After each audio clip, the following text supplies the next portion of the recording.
नमस्कार. थोडे बघा आजचे कंबाईनच्या दृष्टीनं हा क्वेश्चन थोडा इम्पॉर्टंट ठरू शकतो. 2024 कंबाईन पण आणि 2025 कंबाईन पण. राज्याची वित्तीय तूट 2,00,000 कोटीवर, बरोबर. वित्तीय तूट ज्याला आपण फिस्कल डेफिसिट किंवा ज्याला आपण राजकोषीय तूट या नावानं ओळखतो. ठीक आहे. किंवा राजकोषीय तूट शब्द वापरलेला आहे, इथे वित्तीय तूट वापरला आहे.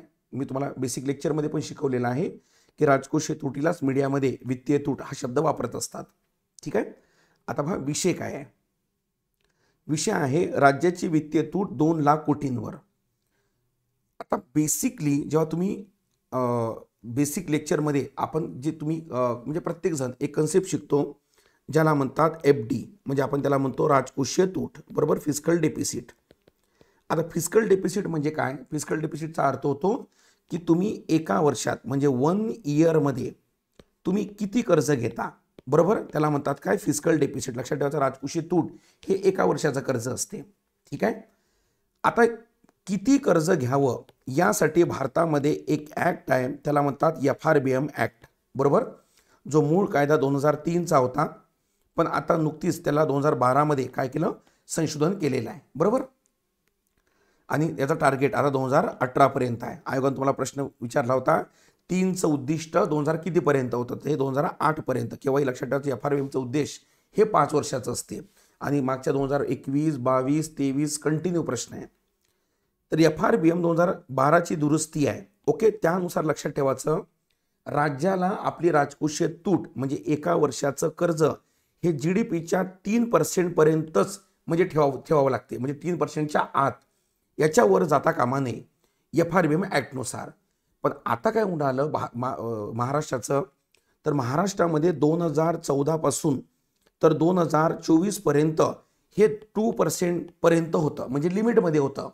पण आता ते 3% आता क्रॉस व्हायला सुरुवात झालेली आहे आणि त्याच पार्श्वभूमीवर ही न्यूज आलेली आहे. बघा इकडं काय बघा, यंदाच्या अर्थसंकल्पात राज्याचे स्थूल राज्य उत्पन्न हे 42,67,771 कोटी एवढे अपेक्षित धरण्यात आले आहे. ओके. म्हणजे प्रतिव्यक्ती उत्पन्न. स्थूल राज्य उत्पन्नाच्या प्रमाणात वित्तीय तूट ही 3% मर्यादित असावी अशी राजकोषीय उत्तरदायित्व अर्थसंकल्पीय व्यवस्थापन, म्हणजेच याला आपण जे शब्द वापरला ना FRBM ॲक्ट, तो हा त्याचं नाव आहे. दुसरी सुधारणाची नियामक तरतूद आहे, बरोबर. आता हे वित्तीय तूट त्याला काय म्हणतात की 2 लाखाच्या वर गेल्याने तुम्हाला ही तूट 3% अधिक झाली आहे, 3%च्या वर गेली आहे, म्हणजे लक्षात ठेवायचं. आणि ही तूट 5%च्या आसपास झालेली आहे, म्हणजे 5% पर्यंत गेला. म्हणजे विचार करा, राज्य आपलं किती म्हणजे कर्जामध्ये आहे सध्या.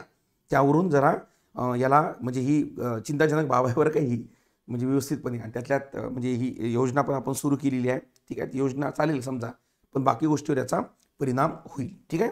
एक्झाम पॉईंट ऑफ व्ह्यू जेवढं मी अंडरलाईन केलं तेवढी इम्पॉर्टंट आहे. 14 ते 13 या काळात वित्तीय तूट म्हणजे राजकोषीय तूट म्हणजे वार्षिक कर्ज, मी आताच बोललो आहे, ही राज्य उत्पादनाच्या 3%पेक्षा कायमच राहिली आहे.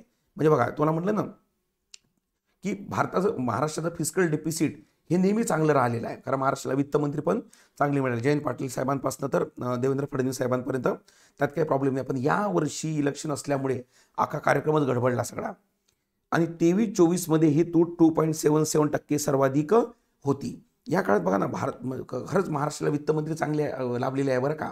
म्हणजे सुरुवातीपासून म्हणजे जयंत पाटील साहेब झालं, अजितदादा पवार साहेब झालं, असं करेपर्यंत मधात काही काळ BJPच्या सरकारमध्ये पण सुद्धा सुधीर मुनगंटीवार साहेबांमध्ये सुद्धा ते ठीक राहिलं. पण यावर्षी तुम्हाला सगळ्यांना माहिती आहे इलेक्शन इयर आहे, त्यामुळे काही विषयच नाही आता. आणि यंदा मात्र तुटीचा विक्रम झालेला आहे. राज्यातील 6,000 किमी रस्त्याच्या काँक्रिटीकरणाच्या कामासाठी सार्वजनिक बांधकाम खात्याच्या प्रस्तावावर वित्त नियोजन विभागाने सावधतेचा काय इशारा दिला आहे. हे जोक नाही बरं का, म्हणजे 5% पर्यंत ओके जाणे. ठीक आहे. निवडणूक झाल्यानंतर काही ना काही उपाययोजना करेल म्हणा, त्यात काही प्रॉब्लेम नाही. कोणतीही सरकारी हो, हे तर करावंच लागणार आहे. तर या दृष्टिकोनातून ही एक गंभीर बाब आहे. ओके. इथं बेसिक कन्सेप्ट बरोबर तुम्हाला समजणं गरजेचं आहे. Fiscal responsibility and budget management act. Okay. 2000 कितीचा? हा 3चा आहे. आणि 2012मध्ये काय करण्यात आली?